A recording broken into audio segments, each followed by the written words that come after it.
চা শ্রমিকদের স্বার্থ রক্ষায় মালিকদের যত্নবান হওয়ার আহ্বান প্রধানমন্ত্রীর। সুগন্ধি চা উৎপাদনের তাগিদ। পাহাড়ে বেনজিরের মাছের ঘের, বাগান ও গরুর খামার, প্রভাব খাটিয়ে জমি দখলের অভিযোগ।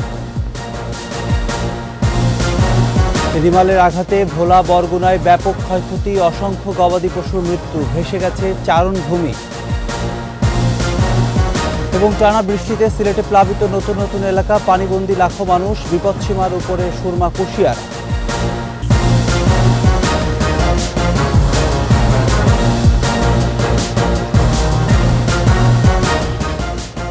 শুনছিলেন ফার্স্ট সিকিউরিটি ইসলামী ব্যাংক পিএলসি সংবাদ শিরোনাম।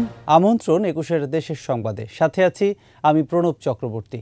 দর্শক, ২১ টেলিভিশনের সংবাদ একই সাথে সরাসরি দেখতে পাবেন আমাদের ফেসবুক পেজ www.facebook.com/2124 অনলাইনে।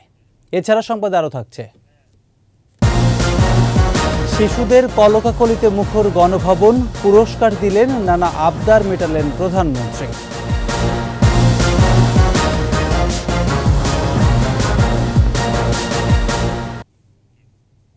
শ্রমিকদের স্বার্থ সংশ্লিষ্ট বিষয়ে যত্নবান হলে বাড়বে উৎপাদন, বাড়বে আয়।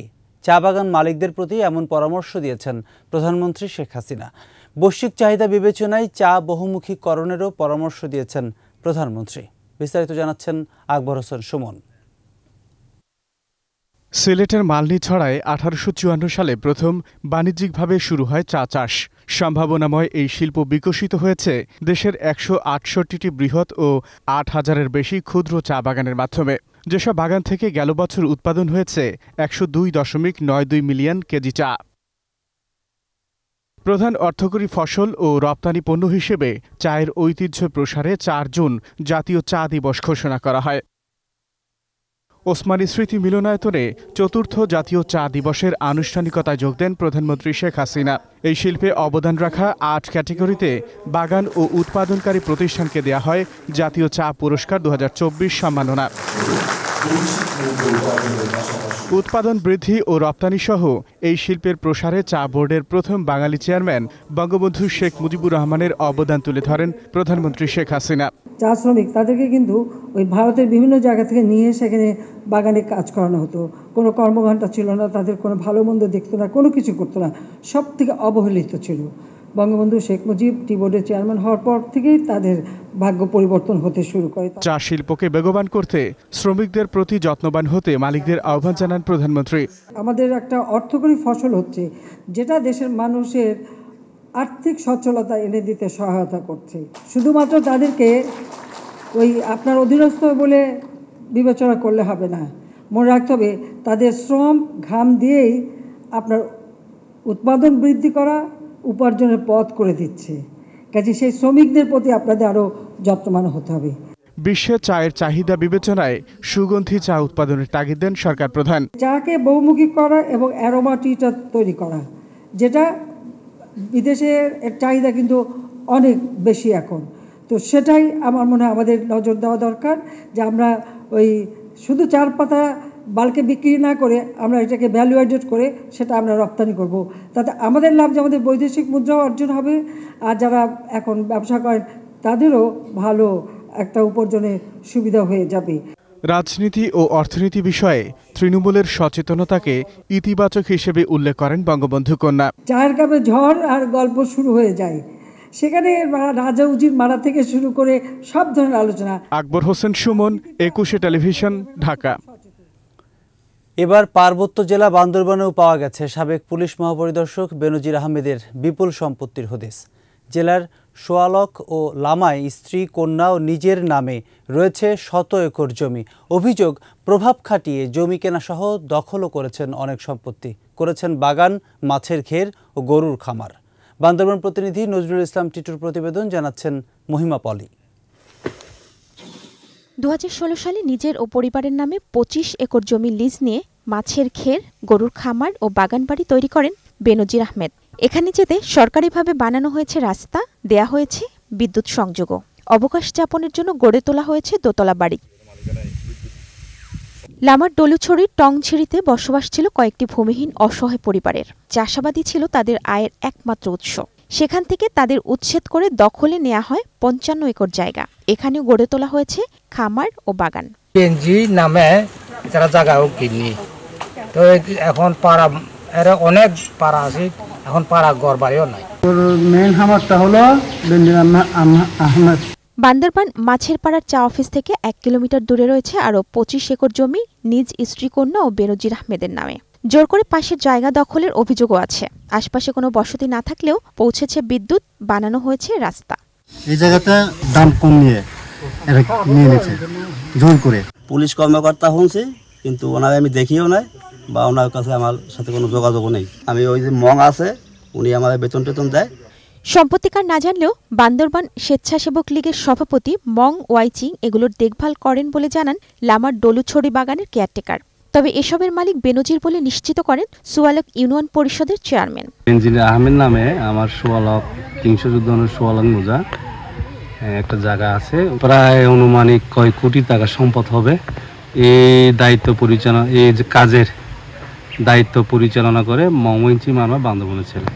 তবে দখলের বিষয়টি অস্বীকার করলেও ক্যামেরার সামনে কথা বলতে রাজি হননি জেলা স্বেচ্ছাসেবক লীগ সভাপতি মং ওয়াইচিং।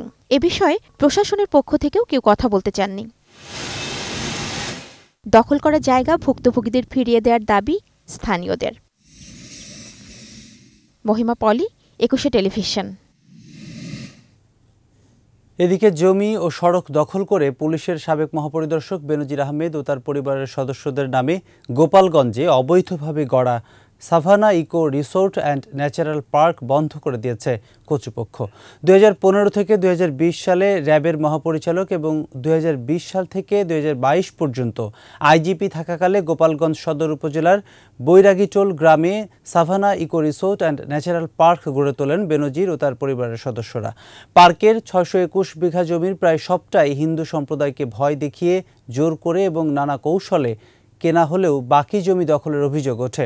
সোমবার পার্ক জুড়ে অনিবার্য কারণবশত সাময়িকভাবে বন্ধের নোটিশ টাঙিয়ে দেয় কর্তৃপক্ষ। ঘূর্ণিঝড় রিমালের আঘাতে উপকূলীয় জেলা বরগুনা ও ভোলায় ব্যাপক ক্ষয়ক্ষতি হয়েছে। বরগুনায় বরজ তছনছ হয়ে যাওয়ায় নিঃস্ব প্রায় পান চাষিরা।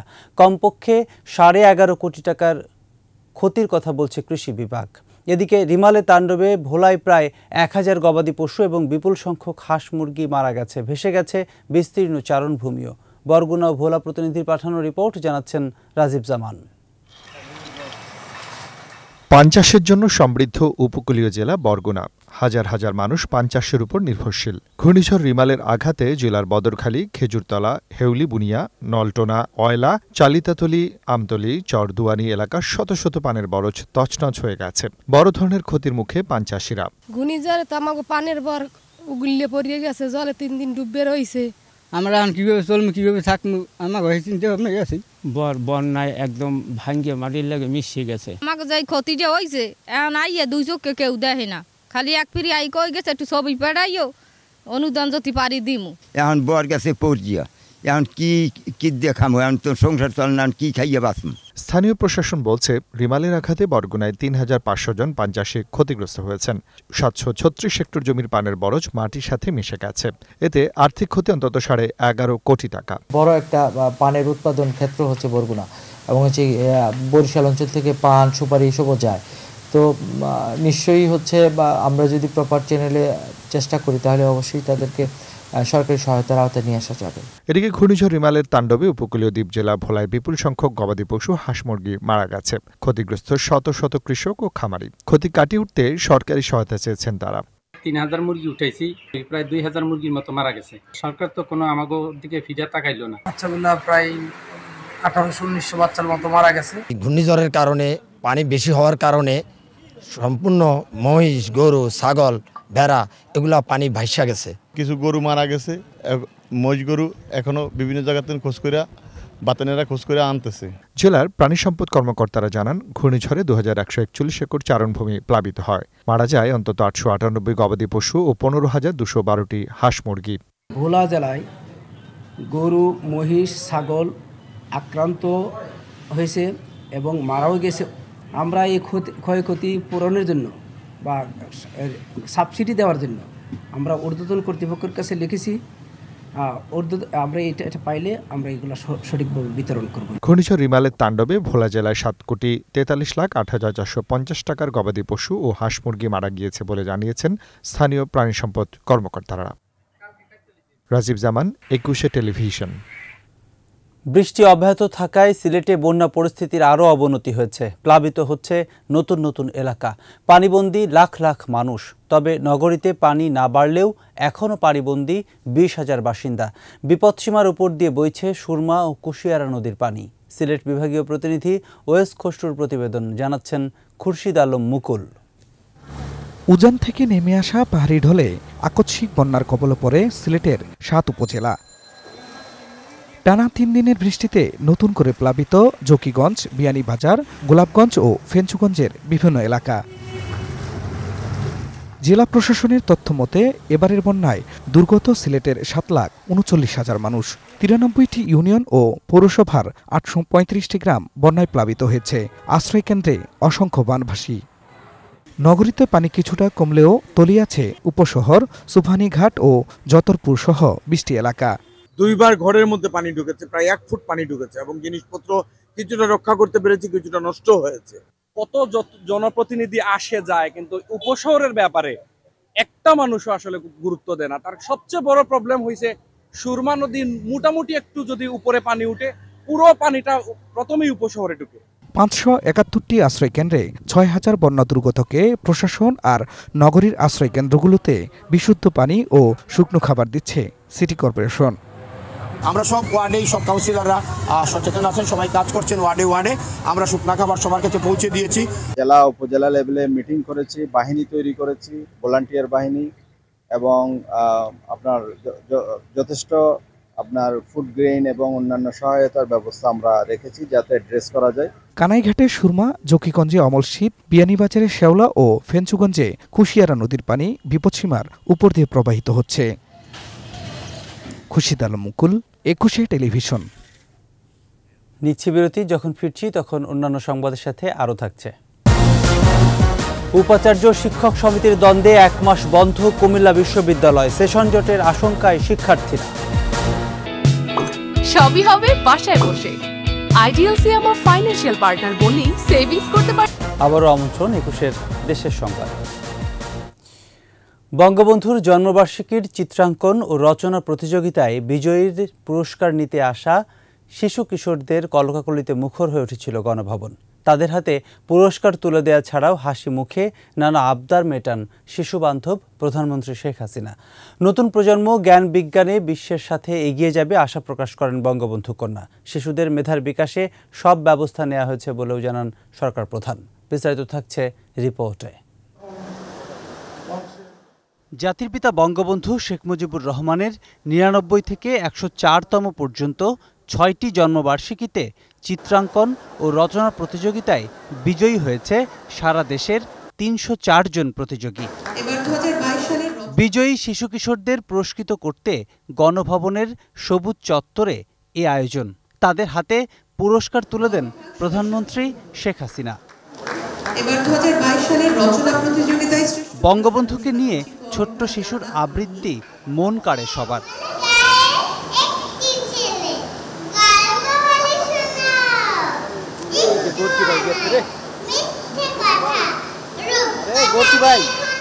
শিশুবান্ধব প্রধানমন্ত্রী আবেগ প্রকাশ করেন তার বক্তব্যে। যারা পুরস্কার পাচ্ছেন তাদের সবাইকে আন্তরিক অভিনন্দন জানাচ্ছি। তবে একটা দুঃখের কথা বলি যে সবাইকে আমি হয়তো এভাবে হাতে তুলে দিতে পারছি না, কিন্তু আমার আকাঙ্ক্ষা আছে যে সবাইকে আমি যদি হাতে তুলে দিতে পারতাম আমি বোধহয় সব থেকে খুশি হতাম। যত দূরেই থাকি না কেন আমার এই ছোট্ট সোনামণিরা তার সবসময় তোমরা আছো আমরা অন্তরে। সরকার প্রধান বলেন, মেধার প্রয়োগে বিশ্বের সাথে শিশুদের এগিয়ে নিতে ব্যবস্থা নিয়েছে সরকার। বিশ্ব এগিয়ে যাচ্ছে প্রযুক্তির যুগে, আমাদের ছেলেমেয়েরা পিছিয়ে থাকবে না, তাদেরকেও সেইভাবে আধুনিক প্রযুক্তি জ্ঞান সম্পন্ন একটা জাতি হিসাবে গড়ে তুলব।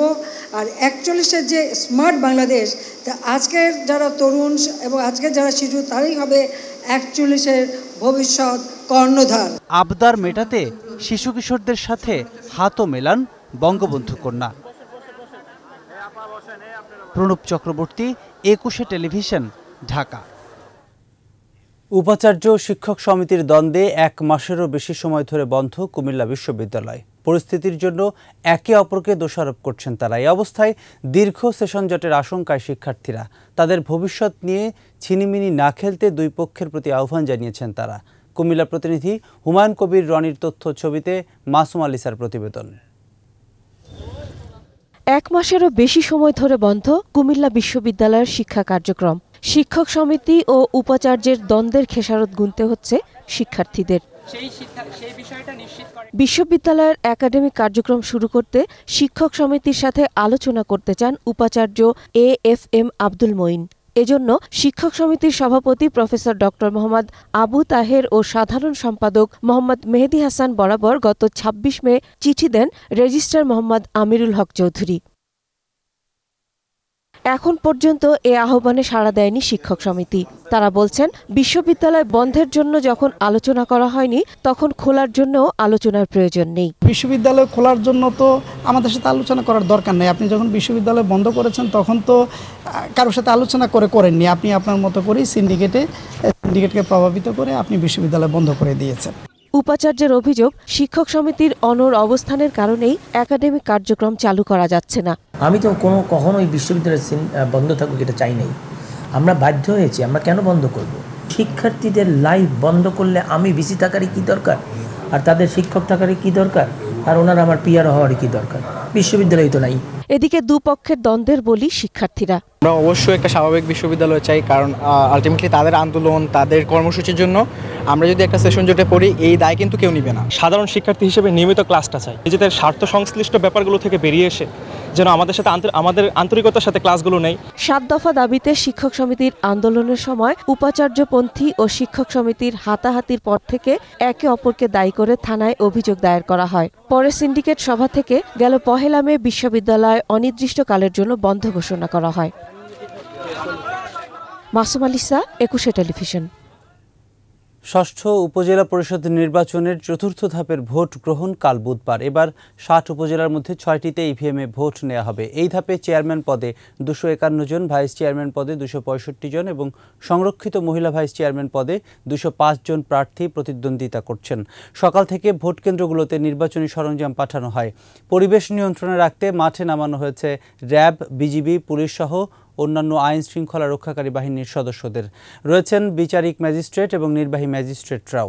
আগামী 9 জুন পঞ্চম এবং শেষ ধাপে 20টি উপজেলা পরিষদের নির্বাচন হবে।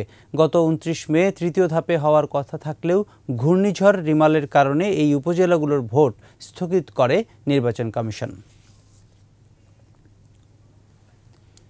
এবারে চট্টগ্রামের খবর।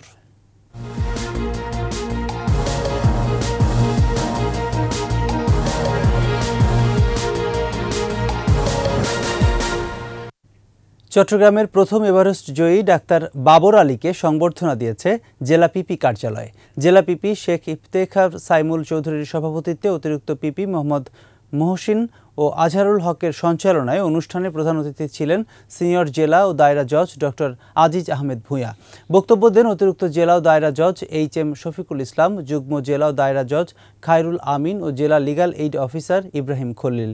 সংবর্ধিত ডাক্তার বাবর আলীকে ক্রেস্ট এবং ফুল দিয়ে বরণ করে নেন আইনজীবীরা।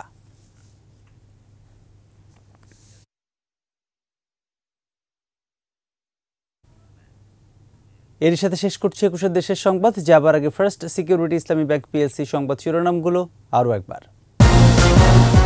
চা শ্রমিকদের স্বার্থ রক্ষায় মালিকদের যত্নবান হওয়ার আহ্বান প্রধানমন্ত্রীর। সুগন্ধি চা উৎপাদনের তাগিদ।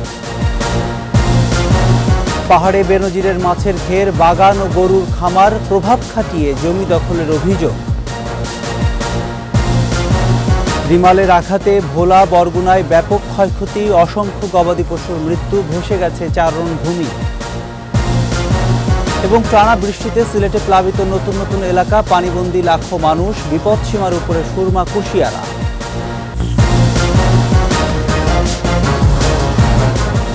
দর্শক, সর্বশেষ খবর জানতে ডায়াল করুন 2021 নম্বরের, ভিজিট করুন 21-tv.com এই ওয়েবসাইটে। এছাড়া ফেসবুকে ভিজিট করতে পারেন facebook.com/2124 অনলাইন।